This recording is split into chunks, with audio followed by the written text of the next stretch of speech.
Hello friend, this is Vikas Pandey and welcome to easytutsforyou.com। आज के इस ट्यूटोरियल में हम पढ़ेंगे इनलाइन फंक्शन के बारे में।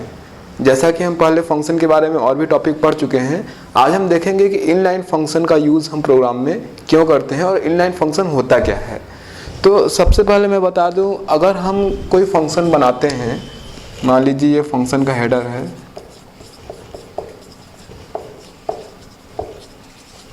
तो फंक्शन हेडर और फंक्शन बॉडी, ये दो चीज़ फंक्शन में होती है।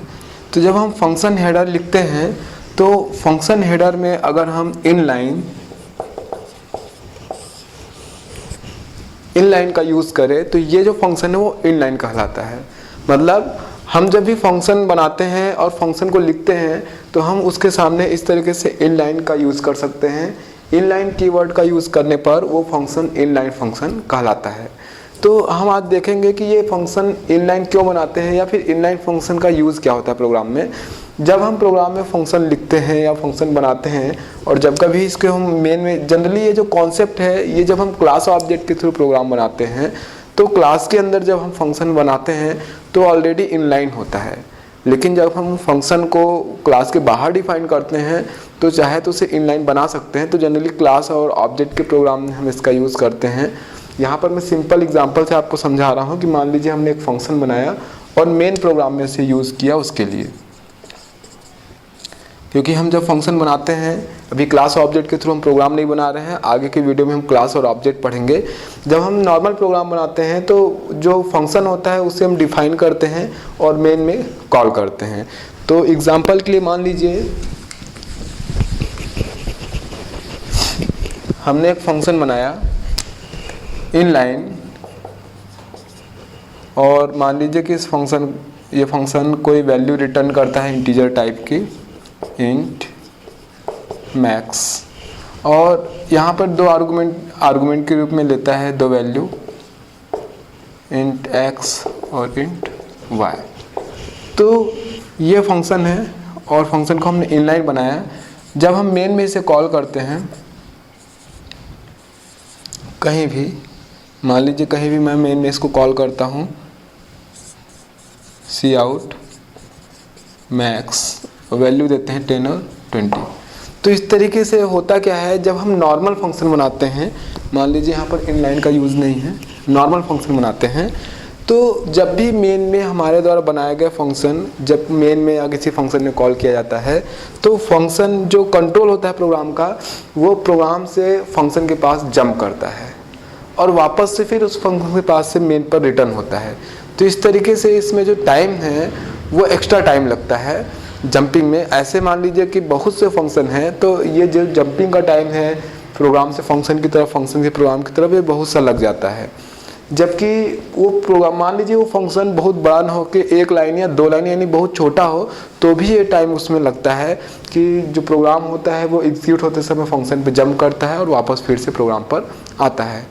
तो इसको रिड्यूस करने के लिए या इसके लिए सोल्यूशन के लिए इनलाइन फंक्शन का यूज़ किया जाता है।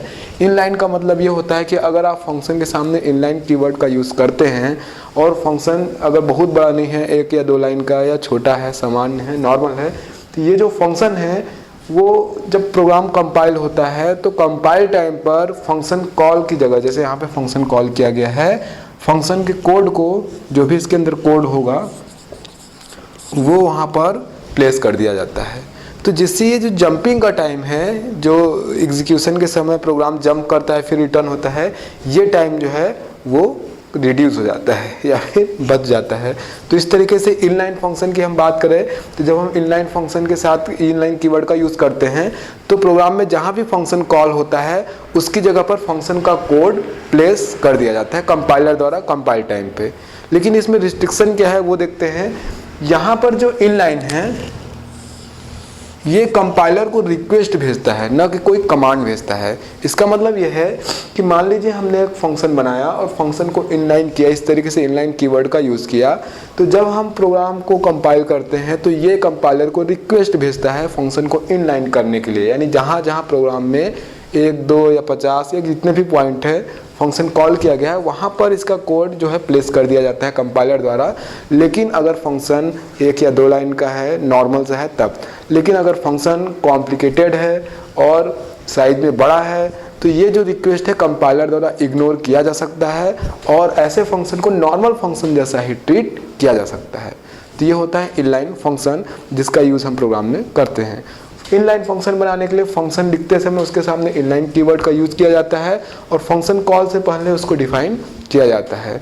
तो यहाँ पर इनलाइन फंक्शन तभी वो इनलाइन होगा जबकि वो नॉर्मल फंक्शन हो, कॉम्प्लिकेटेड न हो, साइज में छोटा हो, 1 या 2 लाइन का हो। लेकिन अगर उसके अंदर गो टू स्टेटमेंट या फिर आपने कॉम्प्लिकेटेड रिकर्सिव लूप का यूज़ किया हुआ है इस तरीके से, तो वो कंपाइलर द्वारा फंक्शन को इनलाइन करने से इग्नोर किया जा सकता है। तो एक मैं सिंपल सा प्रोग्राम यहाँ पर बना रहा हूँ जहाँ पर हम इनलाइन फंक्शन का यूज़ करेंगे।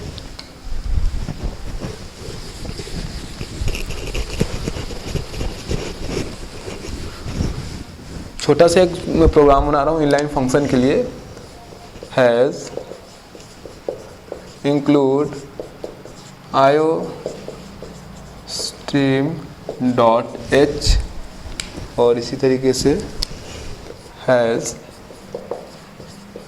Include conio dot H. अब यहाँ पर हम एक फंक्शन बनाते हैं जिसको इनलाइन डिफाइन करते हैं ताकि बाद में उसे हम प्रोग्राम में यूज़ कर सके। तो इनलाइन फंक्शन एक मैं बना रहा हूँ। इनलाइन फंक्शन का नाम मैं यहाँ पे रख रहा हूँ मैक्स, जो कि 2 आर्गुमेंट लेगा, int x comma int y। यहाँ पर असल में ये जो फंक्शन मैं बना रहा हूँ इसका वर्क ये होगा कि जब भी इसे कॉल किया जाएगा तो कॉल करने के बाद इसको 2 आर्गुमेंट मिलेंगे, इंटीजर x और y। यहाँ पर मैंने फॉर्मल पैरामीटर बनाए हुए हैं। तो ये दोनों में से जो भी ग्रेटर वैल्यू होगी उसको रिटर्न करेगा, उसके लिए प्रोग्राम है। तो इसको मैंने इनलाइन के साथ बनाया है। तो यहाँ पर एक ही लाइन पर दोनों को कंपेयर करने के लिए वेरिएबल्स को और जो ग्रेटर वैल्यू उसको रिटर्न करने के लिए मैं यहाँ पर कंडीशनल ऑपरेटर का यूज़ कर रहा हूँ। तो रिटर्न स्टेटमेंट यूज़ करते हैं। रिटर्न, चूँकि एक इंटीजर वैल्यू रिटर्न करनी है, रिटर्न। अब यहाँ पे कंडीशनल ऑपरेटर का यूज़ कर रहा हूँ मैं। जो भी दो वैल्यू में से बड़ी वैल्यू होगी वो कंडीशनल ऑपरेटर द्वारा मैं रिटर्न कर रहा हूँ। तो उसका यूज़ इस तरीके से करेंगे, x is greater than y। ये हो गया कंडीशन। दूसरा क्वेश्चन मार्क। अब अगर ये ट्रू है तो यहाँ से रिटर्न होगा x, लेकिन कोलन अगर ये कंडीशन फॉल्स होती है तो यहाँ से रिटर्न होगा y। तो ये हो गया। और यहाँ पर ये क्लोज। तो इस तरीके से आप देख पाएंगे कि यहाँ मैंने एक इनलाइन फंक्शन का यूज़ किया है जो कि 2 वैल्यूज में से ग्रेटर वैल्यू रिटर्न करेंगी। लेकिन यहाँ पर वो जो फंक्शन की साइज़ है देखिए एकदम छोटा सा है और एक लाइन में ही मैंने यहाँ पर कोड किया हुआ है। Return x is greater than y, question mark x और कोलन y। तो इसमें से जो भी वैल्यू ग्रेटर होगी वो यहाँ पर रिटर्न स्टेटमेंट द्वारा रिटर्न हो जाएगी।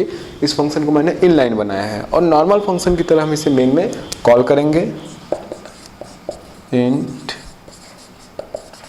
मेन, चूँकि यहाँ पर 2 वैल्यूज़ में से ग्रेटर बताना है तो यूज़र से हमको 2 वैल्यू आर्गुमेंट के रूप में पास करानी होगी। इंट a कॉमा b, यहाँ पर 2 वैल्यू ले रहा हूँ मैं यूज़र से और मैसेज देते हैं यूज़र को सी आउट एंटर 2 वैल्यूज़। सी इन कराते हैं दोनों वैल्यू को, सी इन ए और इसी तरीके से बी।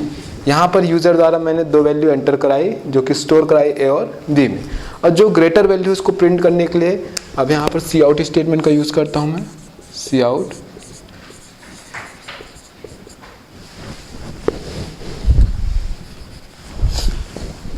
सी आउट, पहले यहाँ पर मैसेज प्रिंट कर देते हैं हम लोग, ग्रेटर वैल्यू इज। और अब यहाँ पर मैं फंक्शन को कॉल करने वाला हूँ जो कि मैंने बनाया हुआ है मैक्स। तो यहाँ पर मैं कॉल कर लेता हूँ मैक्स और यहाँ पर आर्गुमेंट के रूप में हम पास करेंगे ए और बी, ए कॉमा बी। ये हो गया। लास्ट में